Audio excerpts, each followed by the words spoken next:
Have you ever opened your refrigerator, pulled out last night's dinner, and popped it straight into the microwave without a second thought? Most of us have. It feels practical, efficient, even responsible. Why waste good food, right?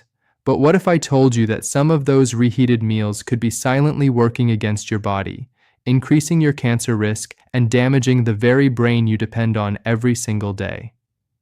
My name is Dr. Leonard Brooks, and in my years of medical practice, I've seen firsthand how small everyday habits in the kitchen can have consequences that don't show up for months or even years. Today, I'm going to walk you through 5 common foods that, based on real medical science, should never be reheated. And I think at least one of them is going to surprise you, because these aren't junk foods. These are foods most Americans consider healthy choices. Now, before we go any further, I want to be clear. I'm not here to frighten you. I'm here to give you the kind of honest, practical information that too many doctors don't take the time to share, because the truth is, avoiding just a handful of dangerous kitchen habits could make an enormous difference in how you feel today, how sharp your memory stays tomorrow, and how well your body holds up in the years ahead. So stay with me until the end, because what you're about to learn could genuinely protect you and the people you love. Let's start with number 1, spinach. Now I know what you're thinking. Spinach? Dr. Brooks, spinach is one of the healthiest foods on the planet. And you're right. Fresh spinach is loaded with iron, folate, and powerful antioxidants. But here's what most people don't realize. Spinach contains naturally high levels of nitrates. On their own, those nitrates are harmless. They can actually support healthy blood flow and help lower blood pressure. But the moment you reheat cooked spinach, especially after it's been sitting in your refrigerator for a day or two, something happens at the chemical level that most people never think about. Those nitrates begin to break down into nitrites. And those nitrites, under heat, they can convert into compounds called nitrosamines. And nitrosamines are not something you want in your body. They are classified as known carcinogens, substances that have been directly linked in multiple peer-reviewed studies to gastrointestinal cancers and neurological damage. This isn't a theory. This is chemistry that happens silently, invisibly, right inside your microwave. Now here's why this matters even more if you're over 50. As we age, our bodies become significantly more sensitive to environmental toxins. Something that had minimal impact on your system in your 30s or 40s can have a much stronger effect on your cells today, particularly the cells involved in brain function and tissue repair. So that big pot of vegetable soup you made Sunday night, loaded with spinach, that you're reheating Monday for lunch. Those healthy nitrates you added to nourish your body may have already begun their transformation into something your body was never designed to process repeatedly. And this isn't a one-time event. When this habit repeats over months and years, these compounds accumulate quietly in your system in ways you may not notice right away, but that your body is absolutely keeping score of. My advice? Enjoy spinach fresh whenever possible. If you've already cooked it, eat it cold in a salad or a wrap, but please do not reheat it, especially not more than once. Your brain and your long-term health will thank you for that one small change. Number 2, potatoes. The potato is about as American as it gets. Mashed, baked, roasted in a stew. We love them, and we cook them in large batches all the time. But here is something your doctor has probably never mentioned at your annual checkup. When you cook potatoes, let them cool, and then reheat them, especially in a microwave, something changes inside them that can quietly affect your health in ways you wouldn't expect. When potatoes are first cooked, their starches become soft and easy to digest, but as they cool down, those starches reorganize and harden into what scientists call resistant starch. Now, resistant starch in its natural state isn't necessarily bad.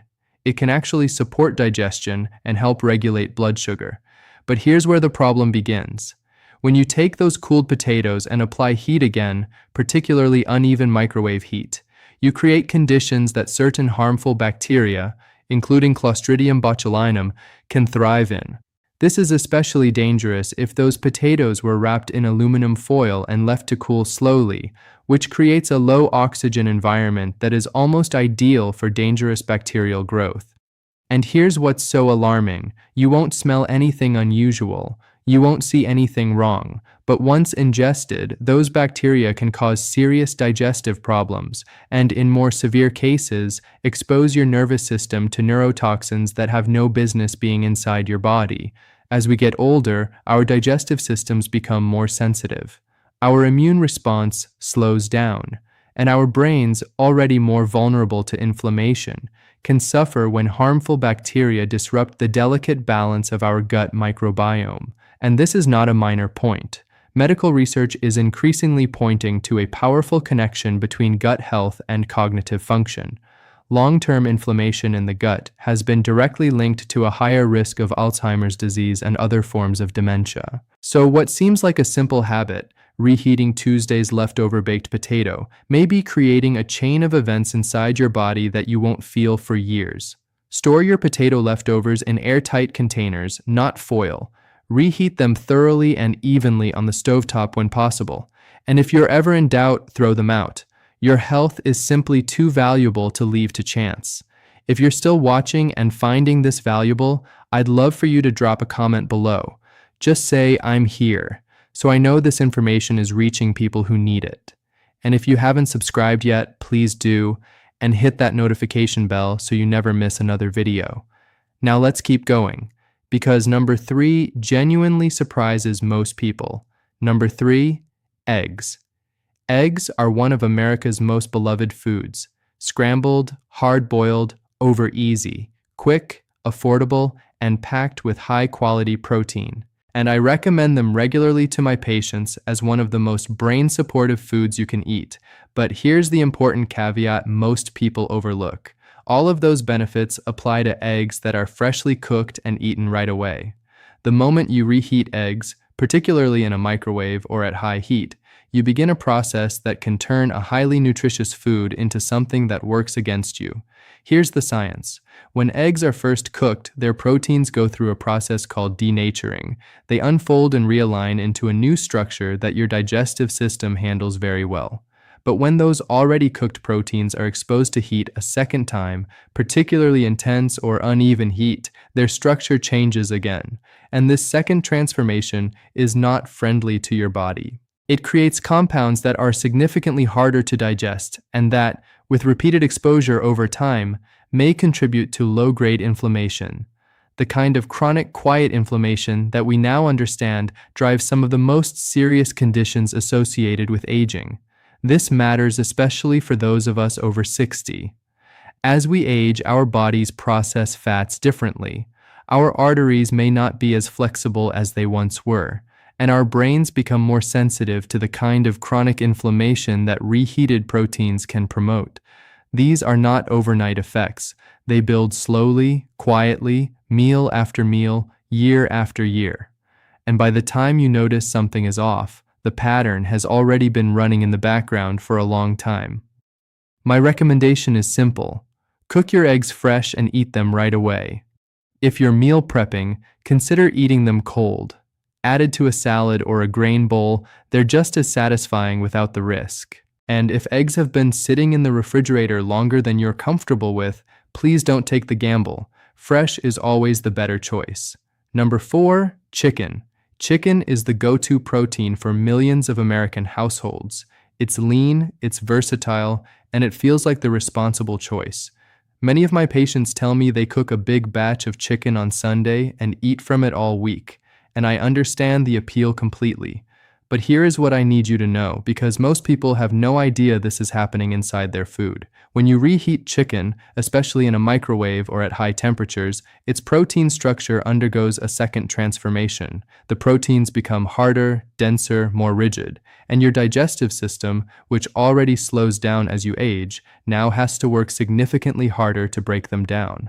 This extra effort creates a kind of internal stress that, over time, can manifest as bloating, discomfort, and a heavy, sluggish feeling after meals that too many Americans just accept as normal when it is absolutely not. But beyond digestion, there is a deeper concern. Medical research has shown that when reheated chicken proteins break down inside the body, they can release compounds that promote low-grade inflammation. And I want to be very direct with you about what that means, because this is the part that most health videos gloss over. Chronic low-grade inflammation is now understood to be one of the primary drivers of heart disease, joint pain, cognitive decline, and neurodegenerative conditions, including Alzheimer's and dementia. It is the fire that burns slowly in the background of some of the most devastating diseases we face as we get older.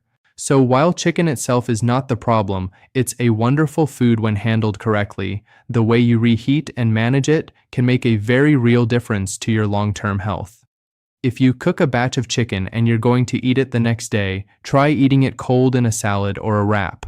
If you must reheat it, do so gently and evenly on the stovetop with a little added moisture, and eat it right away. Never reheat chicken more than once. And if it's been sitting for more than 2 days, please don't risk it. If you're still here and getting value from this, drop a 4 in the comments so I know you're with me, and please share this video with someone you care about, because this information could genuinely make a difference in their life. And now, number 5. This one surprises almost everyone. Number 5, mushrooms. Mushrooms have had a well-deserved moment in the spotlight recently. They're rich in antioxidants, packed with fiber, and contain compounds that support immune function in ways that researchers are still discovering. Whether you love them sautéed in a soup or as a meat substitute, they've earned a real place on the healthy plate. But mushrooms are also one of the most chemically sensitive foods when it comes to reheating, and that sensitivity can do more than just alter their flavor. It can potentially shift the chemistry inside your body in ways you wouldn't expect. Here's why. Unlike most vegetables, mushrooms are composed of complex proteins and enzymes that begin breaking down very rapidly after they've been cooked. When you reheat them, especially more than once, those proteins degrade into compounds that your digestive system struggles to process efficiently. The result can be digestive discomfort, bloating, and that heavy, sluggish feeling that so many people experience but never connect to what they just ate. For older adults, whose enzyme levels and metabolic function have naturally shifted with age, these effects can be noticeably more pronounced. But the concern goes deeper than digestion. When mushrooms are stored improperly or reheated at uneven temperatures, as microwaves typically do, their proteins and fats can oxidize, creating substances linked to increased oxidative stress inside the body. And if you've heard me talk about oxidative stress before, you know that it is one of the primary forces driving cellular damage, chronic inflammation, and age-related decline, including memory problems and cognitive dysfunction. It is the biological equivalent of rust forming on the inside of your body, and it accelerates silently, without any obvious symptoms, until the effects become too significant to ignore. So here's my simple guidance on mushrooms. Cook them fresh and eat them right away. If you have leftovers, enjoy them cold rather than reheating. And if you're making a dish that includes mushrooms, consider adding them at the very end of cooking so they're fresh and minimally processed when they reach your plate. Now, as we close out today's video, I want to take a moment to reflect on what we've covered together. 5 common foods: spinach, potatoes, eggs, chicken, and mushrooms, that most Americans reheat without a second thought, and that medical science tells us we should be handling very differently. None of these foods are your enemy. Every single one of them, prepared correctly and eaten fresh, is a valuable part of a healthy diet. The issue is never the food itself. The issue is the habit. And habits, fortunately, are something we have the power to change. I know it might feel like a small thing, tweaking how you handle your leftovers, being a little more mindful about what goes back in the microwave. But I've been in medicine long enough to know that the smallest daily choices made consistently over time are the ones that quietly determine how you feel at 60, 70, 80, and beyond. Your energy, your memory, your independence. These things are not just luck. They are the result of thousands of small decisions adding up over a lifetime. So if there's one thing I hope you take away from today, it's this. Pay attention to your kitchen habits. They matter more than most people realize.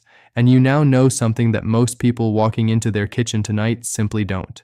If you found this video valuable, please give it a like, leave a comment sharing the one thing that surprised you most today, and subscribe if you haven't already so you don't miss what's coming next. I read your comments, and hearing from you genuinely keeps me going. Until next time, take care of yourself because you absolutely deserve it.